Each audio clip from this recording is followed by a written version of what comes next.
Shalom, selamat pagi bagi Bapak Ibu jemaat Tuhan, jemaat GMI Tasik Tiberias yang ada di rumah pada saat ini. Bersama-sama kita ibadah dalam ibadah pagi Minggu tanggal 21 Juni 2020. Pada pagi hari ini kita akan membaca bagian firman Tuhan, namun sebelumnya kita minta pimpinan doa daripada Tuhan agar kita dapat mengerti dari bagian firman Tuhan yang akan kita baca dan kita renungkan. Mari kita berdoa. Bapa, kami berterima kasih untuk kebaikan Tuhan dalam hidup kami, bahwa sampai pada saat ini Tuhan masih memberikan kami kesempatan untuk kami bersama-sama beribadah dalam setiap waktu yang Tuhan boleh berikan. Terlebih ibadah yang diadakan di tengah-tengah jemaat GMI Tasik Tiberias, sekalipun setiap jemaat yang pada saat ini ada di rumah, mereka menyaksikan akan bagian pemberitaan firman Tuhan. Biarlah Tuhan sungguh boleh memberkatinya, sehingga setiap kami yang mendengar bahkan juga melihat akan bagian firman pemberitaan firman Tuhan ini, biarlah sungguh diberkati oleh Tuhan. Terpujilah Tuhan, di dalam nama Yesus kami berdoa. Amin. Bapak Ibu yang saya kasih di dalam nama Tuhan Yesus Kristus, bagian firman Tuhan pada pagi hari ini kita buka di dalam bagian firman Tuhan, yaitu dalam Matius pasal 10 ayat yang ke-24 sampai dengan ayat yang ke-39. Saya akan membacakannya bagi kita. Seorang murid tidak lebih daripada gurunya, atau seorang hamba daripada tuannya. Cukuplah bagi seorang murid jika ia menjadi sama seperti gurunya, dan bagi seorang hamba jika ia menjadi sama seperti tuannya. Jika tuan rumah disebut Beelzebul, apalagi seisi rumahnya. Jadi janganlah kamu takut terhadap mereka, karena tidak ada sesuatu pun yang tertutup yang tidak akan dibuka, dan tidak ada sesuatu pun yang tersembunyi yang tidak akan diketahui. Apa yang kukatakan kepadamu dalam gelap, katakanlah itu dalam terang, dan apa yang dibisikkan ke telingamu, beritakanlah itu dari atas atap di rumah. Dan janganlah kamu takut kepada mereka yang dapat membunuh tubuh, tetapi yang tidak berkuasa dan membunuh jiwa. Takutlah terutama kepada Dia yang berkuasa membinasakan baik jiwa maupun tubuh di dalam neraka. Ayat 29, bukankah burung pipit dijual 2 ekor seduit, namun seekor pun daripadanya tidak akan jatuh ke bumi di luar kehendak Bapamu. Dan kamu, rambut kepalamu pun terhitung semuanya. Sebab itu janganlah kamu takut, karena kamu lebih berharga daripada banyak burung pipit.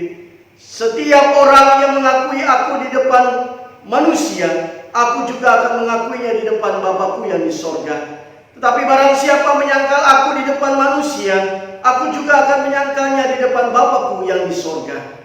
Jangan kamu menyangka bahwa aku datang untuk membawa damai di atas bumi. Aku datang bukan untuk membawa damai, melainkan pedang. Sebab aku datang untuk memisahkan orang dari ayahnya, anak perempuan dari ibunya, menantu perempuan dari ibu mertuanya, dan musuh orang ialah orang seisi rumahnya. Barang siapa mengasihi bapa atau ibunya lebih daripadaku, ia tidak layak bagiku.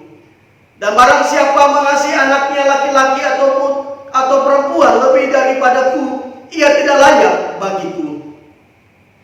Barang siapa tidak mengikut salibnya dan mengikut aku, ia tidak layak bagiku. Barang siapa mempertahankan nyawanya, ia akan kehilangan nyawanya. Dan barang siapa kehilangan nyawanya karena aku, ia akan memperolehnya. Bapak Ibu jemaat Tuhan yang saya kasih di dalam nama Tuhan Yesus Kristus, pada pagi hari ini kita akan bersama-sama merenungkan bagian firman Tuhan di bawah tema yaitu mengikut Yesus keputusanku. Mengikut Yesus keputusanku, arti kata mengikut menurut kamus bahasa Indonesia atau KBBI artinya menyertai, mengiring, meniru, turut berbuat sesuatu.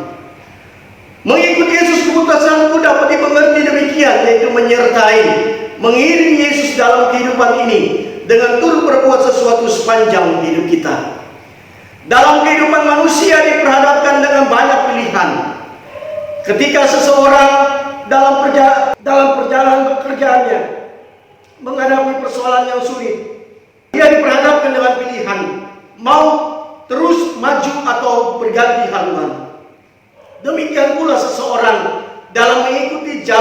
Tuhan? Apakah ia akan terus berjalan mengikuti jalan Tuhan walau persoalan menghadang? Ataukah berganti haluan?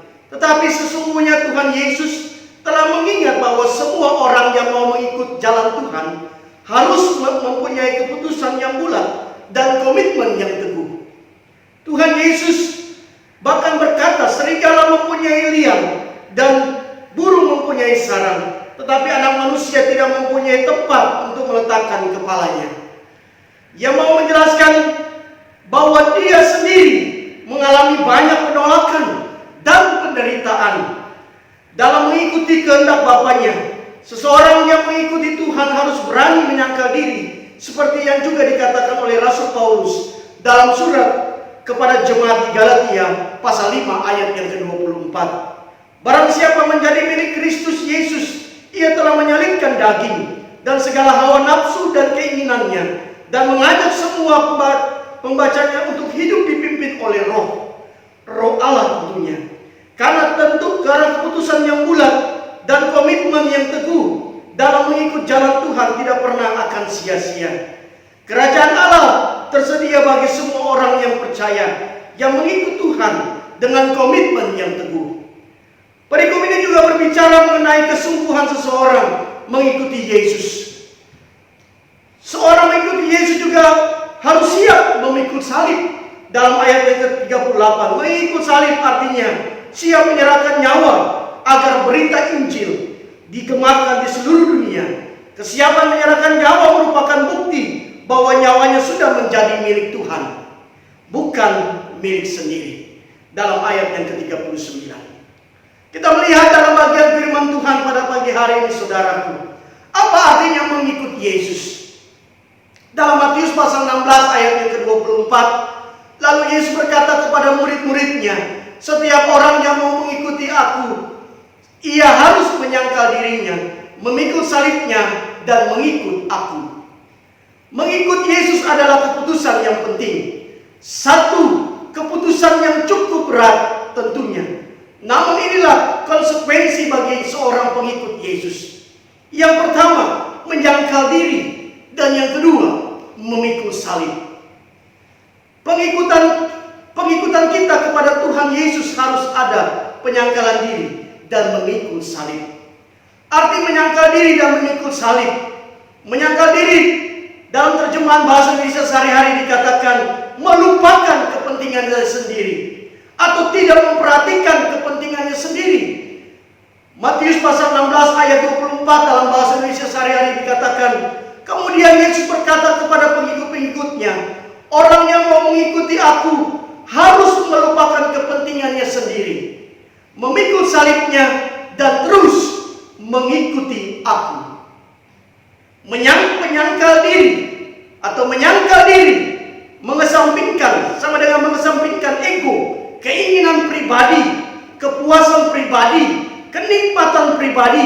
Syarat seorang pengikut Kristus Yesus harus menyangkal diri. Dan yang kedua, memikul salib, sama dengan bersedia melakukan atau menanggung sesuatu demi iman kita kepada Tuhan. Menyangkal diri, memikul salib, dan mengikut Yesus adalah komitmen dalam mengiring Yesus. Siapa saja yang harus memikul salib? Lukas pasal 9 ayat yang ke-23 katakan, katanya kepada mereka semuanya, setiap orang yang mau mengikut aku, ia harus menyangkal dirinya, memikul salibnya setiap hari dan mengikut aku. Setiap orang berarti siapapun juga. Tidak ada dispensasi, tidak ada pengecualian. Kita sebagai pengikut Kristus masa kini tidak dikecualikan. Salib itu ringan, saudara. Dalam pasal Matius pasal 11 ayat 29 ayat sampai dengan ayat 30. Demikian dikatakan firman Tuhan. Pikulah kuk yang kupasang dan belajarlah padaku. Karena aku lemah lembut dan rendah hati, dan jiwamu akan mendapat ketenangan. Sebab kuk yang kupasang itu enak, dan beban pun ringan. Saudaraku yang saya kasih di dalam nama Tuhan, namun seringkali kita tidak mau menyangkal diri, sehingga salib itu menjadi begitu berat. Ego kita lah yang membuat membuat salib itu menjadi berat. Karena itu tanggalkanlah ego saudara. Tanggalkanlah ego yang ada di dalam hidup kita jemaat Tuhan. Kalau tidak menyangkal diri, maka engkau adalah pribadi yang gagal. Lawan ego yang dengan menyangkal diri dan memikul salib. Kita harus belajar menyangkal keinginan daging kita dan menyerahkan diri sepenuhnya untuk mengikut Yesus. Matius pasal 4 ayat 19 sampai dengan ayat yang ke-23, demikian bunyi firman Tuhan. Dari ayat-ayat ini kita melihat mereka meninggalkan segalanya dan mengikut Yesus. Siapa bilang mengikut Tuhan Yesus itu gampang? Kalau sekedar ikut-ikutan ya gampang bagi orang yang hanya sekedar ikut-ikutan. Tetapi kalau mau serius, sepenuh komitmen, itu tetap ada harga yang harus dibayar. Keinginan daging yang harus dikorbankan. Berapa lama kita memikul salib? Setiap hari kita harus memikul salib. Lukas pasal 9 ayat 23 katakan, katanya kepada mereka semua, setiap orang yang mau mengikut aku, ia harus menyangkal dirinya, memikul salibnya setiap hari dan mengikuti aku. Saudaraku yang saya kasih di dalam nama Tuhan Yesus Kristus, Yesus memanggil ke-12 muridnya untuk diutus dengan tujuan memberitakan kerajaan sorga sudah dekat dalam Matius pasal 10 ayat yang ke-7. Lalu para murid diberi kuasa untuk mengusir roh-roh jahat, melenyapkan penyakit, kelemahan, dan memberi penghiburan. Dalam rangka tugas dan panggilan itu, maka Yesus menekankan agar murid-muridnya fokus dalam setiap pelayanan yang mereka lakukan. Sebelum memberitakan kerajaan Allah sudah dekat, Yesus lebih dulu memberikan pembekalan yang realistis dan terus terang bahwa Yesus mengutus mereka seperti domba di tengah serigala. Banyak tantangan, penolakan. Tuhan memberitahukan tentang kemungkinan terburuk dalam tugas pelayanan para murid. Juga Yesus meminta agar mereka memiliki respon positif dan sikap mental yang penuh dedikasi yang berpusat pada Yesus Kristus. Ketika seseorang memiliki komitmen dan mengatakan mengikut Yesus keputusanku, berarti ada 3 bagian hal penting yang ada di dalam diri pribadi tersebut. Yang pertama saudara, kita perhatikan yang pertama dalam ayat yang ke-26, ayat 28, dan ayat yang ke-31. Di situ dikatakan di ayat yang ke-26, jadi janganlah kamu takut terhadap mereka, karena tidak ada sesuatu pun yang tertutup yang tidak akan dibuka, dan tidak ada sesuatu pun yang tersembunyi yang tidak akan diketahui. Ayat yang ke-28, dan janganlah kamu takut kepada mereka yang dapat membunuh tubuh, tetapi yang tidak berkuasa membunuh jiwa. Takutlah terutama kepada Dia yang berkuasa membinasakan baik jiwa maupun tubuh di dalam neraka. Ayat yang ke-31, demikian bunyi firman Tuhan. Sebab itu janganlah kamu takut, karena kamu lebih berharga daripada banyak burung pipit. Saudaraku yang saya kasih di dalam nama Tuhan Yesus Kristus, siap menghadapi tantangan apapun di depan. Itu yang bagian yang pertama. Ketika orang mengatakan mengikut Yesus keputusanku, hal yang penting dalam diri pribadi tersebut, yang pertama adalah siap menghadapi akan tantangan apapun yang ada di depan. Dimaksud ialah karena sudah ada nasihat Tuhan dalam hidup para murid yang diberikan Yesus kepada mereka. Sebanyak 3 kali nasihat kata jangan takut, kalimat jangan takut di situ diulang-ulang dalam ayat yang ke-26, ayat yang ke-28, dan ayat yang ke-31. Artinya dalam tugas perwartaan tersebut, Yesus menyertai seluruh kehidupan para murid dimanapun berada, dimanapun mereka melayani. Yesus menekankan bahwa saat melaksanakan tugasnya, ada yang hendak membunuh mereka di dalam ayat yang ke-28. Tapi firman Tuhan katakan, janganlah kamu takut. Mereka adalah pelawan Kristus, ya, atau orang yang menolak Kristus, atau orang yang dikuasai iblis, atau orang yang dapat membunuh tubuh, tetapi tidak dapat membunuh jiwa, yang melawan pelayanan murid Kristus. Namun murid-murid tidak perlu takut sebab Roh Kudus akan menyertai mereka. Kita dapat bandingkan dalam Matius pasal 20 ayat yang ke-29 sampai dengan ayat yang ke-31. Tetapi takutlah kepada Allah yang dapat membinasakan tubuh di dalam neraka. Neraka dalam bahasa Yunani yaitu memakai kata Gehenna adalah tempat penyiksaan abadi yang dipersiapkan bagi orang yang tidak percaya. Kita dapat bandingkan dalam Yeremia pasal 7 ayat 31, Matius pasal 5 ayat 22, pasal 20 ayat 29 sampai 30, Markus pasal 9 ayat 43 dan ayat 48. Dalam nasihat yang Yesus berikan kepada para murid tersirat bahwa Tuhan menjamin jiwa seorang martir. Dalam hal ini Yesus juga menasihatkan agar para murid takut kepada Tuhan yang berkuasa atas manusia. Dan bagian yang kedua, hal yang penting dalam pribadi orang yang mengatakan mengikut Yesus keputusanku adalah percaya pada pemeliharaan Allah. Kita dapat melihat dalam ayat yang ke-29 sampai dengan ayat yang ke-30. Demikian bunyi firman Tuhan. Bukankah burung pipit dijual 2 ekor seduit? Namun seekor pun daripadanya tidak akan jatuh ke bumi di luar kehendak Bapamu. Dan kamu rambut kepalamu pun terhitung semuanya. Luar biasa firman Tuhan ini, saudara. Dalam bagian ini Yesus meyakinkan murid-murid agar tidak kecil hati dalam melayani Tuhan. Bahkan jangan takut menghadapi orang-orang yang membenci mereka. Karena dalam nasihatnya Yesus memberikan contoh burung pipit yang murah harganya 2 ekor seduit. Yaitu dalam recehan terkecil uang Romawi. Burung itu Tuhan pelihara. Terlebih lagi kita manusia. Terlebih lagi murid-murid. Yaitu hamba-hamba Allah yang Tuhan persiapkan. Sebagai murid Yesus sudah pasti dipelihara dan dijaganya. Sebab itu janganlah kamu takut, karena kamu lebih berharga daripada banyak burung pipit dalam ayat yang ke-31. Dan bagian yang ketiga, saudaraku yang saya kasih di dalam nama Tuhan Yesus Kristus. Ketika mengatakan mengikut Yesus keputusanku, berarti ada 3 bagian.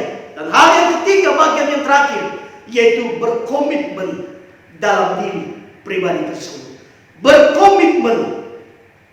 Yesus sangat tegas menyatakan agar tidak main-main dalam mengikutinya.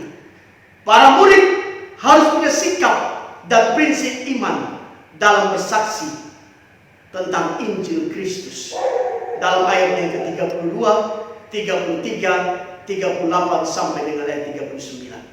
Sikap komitmen yang disertai dengan iman percaya kita setia sampai akhir. Yesus menegaskan bahwa ia menjadi hakim yang adil pada akhir zaman. Perkataan Yesus mengingatkan umat Tuhan bahwa hakim agung akhir zaman hanya adalah Yesus Kristus. Jadi jika kita mengikut Yesus semasa hidup kita, maka iman percaya kita tidak akan sia-sia. Ada harapan di masa depan.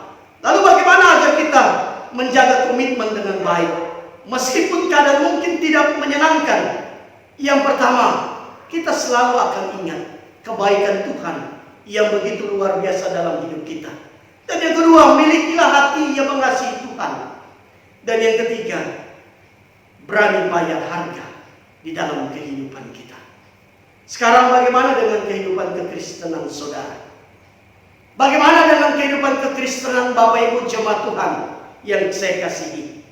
Masih adakah komitmen dalam diri saudara? Atau hidup kekristenan saudara sudah berorientasi kepada hal-hal yang lain? Hanya saudara yang bisa menjawabnya dalam kehidupan saudara sendiri. Dalam hati saudara di hadapan Tuhan. Dan Tuhanlah yang tahu akan kedalaman hati baik saudara maupun saya di hadapan Tuhan. Saudaraku yang saya kasih di dalam nama Tuhan Yesus Kristus. Kesimpulan firman Tuhan pada malam hari ini kembali membawa kita untuk ketika kita mengatakan mengikut Yesus keputusanku, bahwa kita tahu 3 hal ini harus ada di dalam hidup kita. Yaitu yang pertama, siap menghadapi akan tantangan apapun yang ada di depan kita. Dalam setiap pelayanan yang kita lakukan untuk kemuliaan bagi nama Tuhan. Dan yang kedua, percaya pada pemeliharaan Allah dalam hidup kita. Karena ketika kita mengikut Tuhan, kuasa Allah itu senantiasa menaungi akan hidup kita. Dan yang ketiga, berkomitmenlah kita di hadapan Tuhan. Komitmen yang kuat, komitmen yang teguh, disertai dengan iman, maka kita akan selalu dapat mengikut Yesus dalam hidup kita. Ada satu pujian yang dapat mungkin kita bisa ingat. Mengikut Yesus keputusanku. Mari kita sama-sama kita angkat pujian ini. Mengikut Yesus keputusanku. Mengikut Yesus keputusanku. Mengikut Yesus keputusanku. Ku tak ingkar, ku tak ingkar. Ya, ini dia pujian mengikut Yesus keputusanku. Ku tak ingkar, ku tak ingkar. Ketika kita mengambil keputusan mengikut Yesus keputusanku, kita tahu bahwa kita siap menghadapi tantangan apapun yang ada di dalam kehidupan kita, yang ada di depan yang akan kita hadapi bersama dengan Yesus. Dan yang kedua, kita percaya pada pemeliharaan Allah. Dan yang ketiga, kita memiliki komitmen yang kuat di hadapan Tuhan. Karena Tuhan yang menguatkan dan meneguhkan akan komitmen kita. Biarlah firman Tuhan dapat membawa kita untuk semakin hari, semakin menjadi jemaat yang setia ketika kita mengatakan mengikut Yesus keputusan. Mari kita baca bagian firman Tuhan. Untuk menutup bagian firman Tuhan kita baca nas pembimbing yang terambil dalam Lukas pasal yang ke-9 ayat 62. Demikian bunyi firman Tuhan. Tetapi Yesus berkata, setiap orang yang siap untuk membajak tetapi menoleh ke belakang tidak layak untuk kerajaan Allah. Amin firman Tuhan. Mari kita berdoa. Bapa, kami bersyukur untuk firman Tuhan pada hari ini. Kami boleh belajar ketika kami mengambil keputusan mengikut Yesus keputusan. Maka kami harus siap untuk menghadapi akan berbagai macam tantangan dalam hidup kami, dalam pekerjaan kami, dalam kehidupan rumah tangga kami, dalam kehidupan bersosialisasi kami dengan orang-orang yang ada di sekitar kami. Kami siap untuk menghadapi tantangan itu. Dan ketika kami mengatakan mengikut Yesus keputusanku, maka kami juga memiliki keyakinan penuh bahwa Allah memelihara kami, Allah menyertai kami, Allah memberkati akan hidup kami senantiasa selalu percaya akan pemeliharaan Allah. Dan yang terakhir, kami harus tetap memiliki komitmen. Dari awal kami mengatakan mengikut Yesus keputusanku, maka sampai akhir hidup kami, sampai Engkau datang kedua kali, kami siap mengikut Yesus yang menjadi komitmen yang teguh di hadapan Tuhan. Berkati Bapak Ibu jemaat Tuhan dalam kehidupan mereka, baik dalam kehidupan rumah tangga mereka, baik dalam kehidupan pekerjaan mereka, baik dalam segala hal yang mereka lakukan di hadapan Tuhan yang tentunya untuk memuliakan Tuhan. Biarlah senantiasa keputusan ini menjadi keputusan yang penting dalam hidup kami, mengikut Yesus keputusanku. Ku tak ingkar, ku tak ingkar. Aku tidak akan mundur dalam menghadapi apapun, dalam setiap tantangan yang kuhadapi. Karena aku percaya penyertaan Tuhan itu sempurna. Dan aku akan terus untuk selalu berkomitmen di hadapan Tuhan. Haleluya.